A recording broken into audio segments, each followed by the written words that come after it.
Hello, everyone. I'm Dr. Apurva Saran. Just like you, I've been on a journey with diabetes. But in my case, it's been through my role as a MD endocrinologist. For many years, I've been walking alongside my patients, sharing in their highs and lows, their triumphs and challenges, as they navigate their way through managing diabetes. Every day, I see how diabetes touches lives, and every day, I learn something new about this condition. And that's what I'm here to share with you. Today, we're going to embark on a journey together, a journey to understand the crucial role that our diet plays in managing diabetes. We'll explore the world of food, how it affects our blood sugar levels, and how we can make choices that help us lead healthier, happier lives. So, whether you're newly diagnosed, or you've been living with diabetes for years, or you're here to support a loved one with diabetes, I'm glad you're here. Let's start this journey together. Imagine you're at a party, and there's a buffet of food laid out before you. You fill your plate, sit down, and start to eat. Now, let's pause here and think about what happens next. Your body begins an incredible process of turning that food into energy. It's like a well-oiled machine. Most of the food you eat is broken down into a type of sugar called glucose, which enters your bloodstream. Your pancreas, a small organ tucked away behind your stomach, springs into action and releases a hormone called insulin. Think of insulin as a key. It unlocks the doors to your cells, allowing glucose to enter and be used for energy.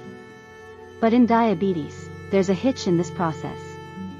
The keys are lost, or the locks are rusty. This means glucose can't get into your cells and instead builds up in your bloodstream. There are three main characters in our diabetes story: type 1, type 2, and gestational diabetes. In type 1, the body has lost all its keys, it doesn't make insulin. In type 2, the most common type, the keys are there, but the locks are rusty, the body doesn't use insulin well. Gestational diabetes is a temporary character that comes into play when some women are pregnant. It usually exits the story after the baby is born, but it leaves behind a higher risk of the mother and baby developing type 2 diabetes later in life. No matter which character is in your story, the food you eat plays a starring role. A well-balanced diet can help you manage your blood sugar levels, avoid complications, and lead a healthier life. And that's the journey we're going to embark on together in this video. Now, let's imagine our bodies as a grand orchestra, with food as the sheet music. When we eat balanced meals, our body's orchestra plays a beautiful symphony. But when our meals are out of tune, the music can turn into a cacophony, and in our bodies, this can lead to high blood sugar levels. Every time we eat, we're providing our bodies with the fuel it needs to function. Carbohydrates, proteins, fats, and fiber, they all play their parts. But in the case of diabetes, carbohydrates take center stage because they have the most direct impact on blood sugar levels. Carbohydrates are broken down into glucose, which raises our blood sugar levels. But don't get me wrong, carbohydrates are not the villains of our story. They're an essential part of our diet, providing us with energy. The key is to choose the right kinds of carbohydrates and balance them with proteins, fats, and fiber. Proteins and fats slow down the absorption of carbohydrates, helping to prevent spikes in blood sugar. Fiber, on the other hand, is like the conductor of our orchestra. It doesn't directly affect blood sugar levels, but it helps regulate the pace at which your body absorbs glucose, leading to more stable blood sugar levels. Choosing a variety of foods from all these groups can help you maintain a balanced diet. But there's another important aspect to consider: meal timing and portion control. Imagine you're at a concert. If all the musicians played their parts at the same time, it would be chaos. The same goes for eating. Consuming large amounts of food at once can cause a surge in blood sugar. But eating smaller amounts at regular intervals can help keep your blood sugar levels steady. Portion control is also crucial. Even healthy foods can lead to high blood sugar levels if eaten in large quantities. It's like playing the same note over and over again. It can throw the entire orchestra out of balance. So, the role of diet in managing diabetes is like composing a beautiful symphony. It's about choosing the right foods, in the right amounts, at the right times. It's about creating harmony in your body's orchestra. And when everything comes together, it can help you manage your diabetes and live a healthier, happier life.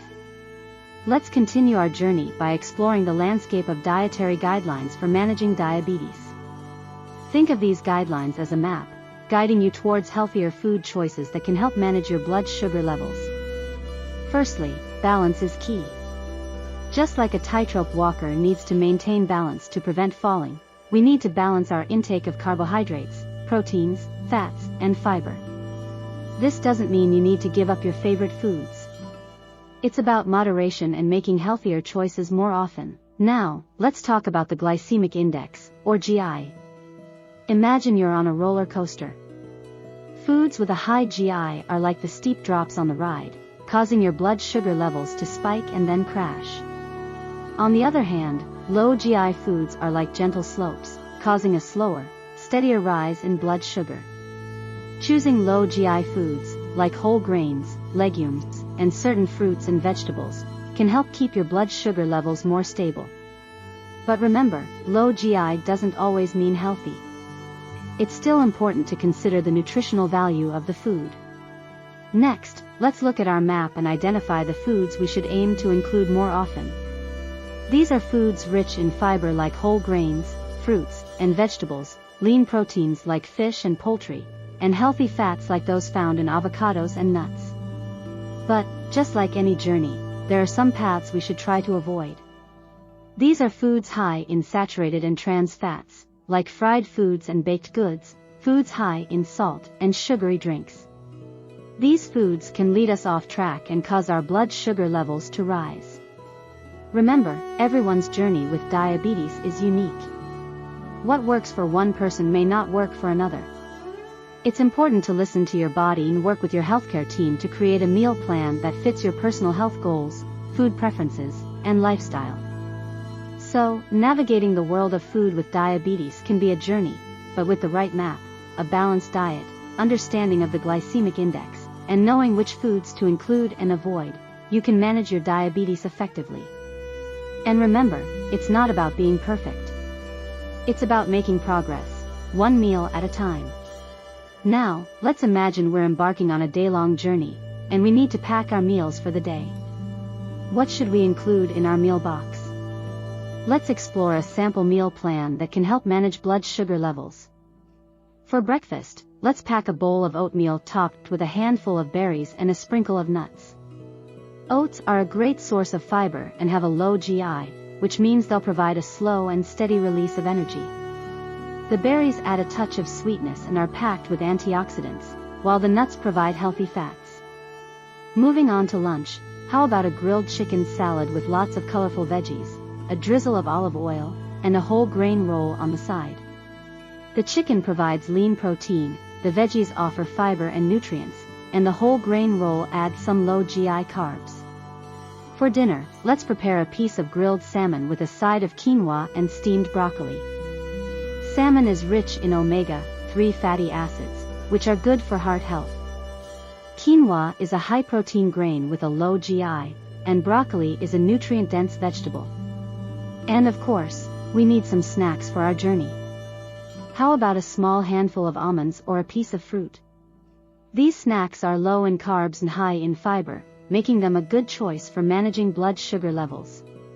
These foods are chosen because they provide a balance of carbohydrates, proteins, and fats, and they're rich in fiber.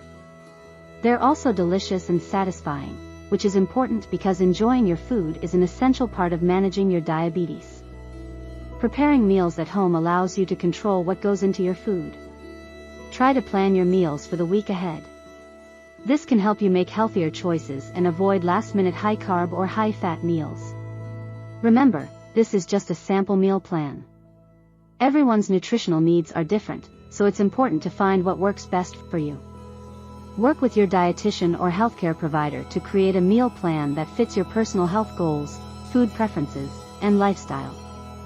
And most importantly, remember that managing your diabetes is a journey, and every step you take towards eating healthier counts.